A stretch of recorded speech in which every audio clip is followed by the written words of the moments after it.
નમસ્કાર દર્શક મિત્રો, દેશ અને દુનિયાના સુપરફાસ્ટ સમાચારમાં આપનું સ્વાગત છે। આજના તાજા અને સૌથી મોટા સમાચાર જાણીએ પહેલા ચેનલને સબસ્ક્રાઇબ કરી નાખજો। આ વર્ષનો હોળીનો વર્તારો। હિન્દુ પરંપરા મુજબ હોળીની જ્વાળા જેટલી ઊંચી જાય તેના પરથી આવતા વર્ષનો વર્તારો નક્કી થાય છે। હવામાન નિષ્ણાંત અંબાલાલ પટેલે તેના અભ્યાસ પરથી કીધું કે આ વર્ષે આંધીવંટોળ સાથે ચોમાસાનું આગમન થશે। આ વર્ષે વરસાદ સારો રહેશે, ખાસ કરીને સપ્ટેમ્બર મહિનામાં। મે મહિનામાં આંધીવંટોળનું જોર વધારે રહેશે। આ વર્ષે હોળીની જ્વાળા પશ્ચિમ દિશા તરફ જતી હતી, જે સારા વરસાદના સંકેત છે। ગરમી પણ તીવ્ર પડશે। ચૂંટણીને લઈ શિક્ષણ અધિકારીને સૂચના। 26 માર્ચ સુધી સૌરાષ્ટ્ર કચ્છમાં હીટવેવની આગાહી કરાઈ છે। શૈક્ષણિક સંઘે શિક્ષણ સચિવને પત્ર લખી શાળાના સમયમાં ફેરફાર કરવા માંગણી કરી છે। નાયબ શિક્ષણ નિયામકે તમામ ડીઓ કચેરીને પત્ર લખી શાળાના સમયમાં ફેરફાર કરવા, શાળાઓ તેમજ સંસ્થાઓમાં પાણીની વ્યવસ્થા કરવા કહ્યું છે। રમતગમતને લગતી આઉટડોર પ્રવૃત્તિઓ ટાળવી, છાંયો આપી શકે તેવા વૃક્ષો વાવવા જણાવ્યું છે। બાળકોને ગમે ત્યારે પાણી પીવાની છૂટ આપવા કહ્યું છે। બાળકને વર્ષે 36,000 સહાય।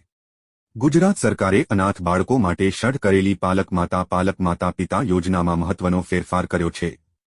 આ યોજના હેઠળ હાલમાં વિધવા માતા જો પુનઃલગ્ન કરે અને બાળકો કોઈ સગા સંબંધીને ત્યાં ઉછરે તેવી સ્થિતિમાં સામાજિક ન્યાય રાખના કિસ્સામાં સગા સંબંધીને ત્યાં રહેતા 18 વર્ષ સુધીના બાળકને મહિને ₹1,000 ને અધિકારી વિભાગ દ્વારા દર મહિને ₹3,000ની સહાય અપાય છે। તેવી જ રીતે હવે વિધુર પિતાના પુનઃલગ્ન અને તેમના સંતાનો સગા સંબંધીને ત્યાં રહેતા હોય તેવા કિસ્સામાં પણ આ સહાય મંજૂર કરવા નિર્ણય થયો છે। હાલમાં આ યોજના હેઠળ સંપૂર્ણતઃ અનાથ માતા કે પિતાના અવસાનથી છત્રછાયા ગુમાવનારા 19,170 બાળકોને દર મહિને ₹3,000ની સહાય ચૂકવાય છે।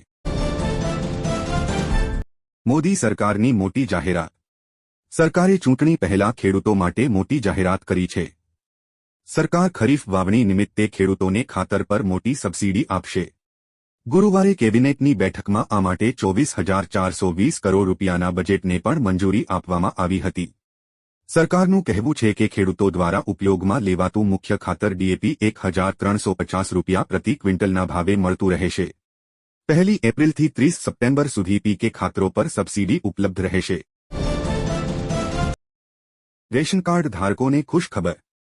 તાજેતરમાં જ રાજ્યના પુરવઠા વિભાગના સત્તાવાળાઓએ રાજ્યભરના 7 લાખ જેટલા રેશન કાર્ડ 6 માસ કરતાં વધુ સમયથી અનાજ લેવા જતા ન હોય અને આધાર કાર્ડ સાથે રેશન કાર્ડ લિંકઅપ ન થયો હોય તેવા બહાના હેઠળ બ્લોક કરી દેવાયા હતા।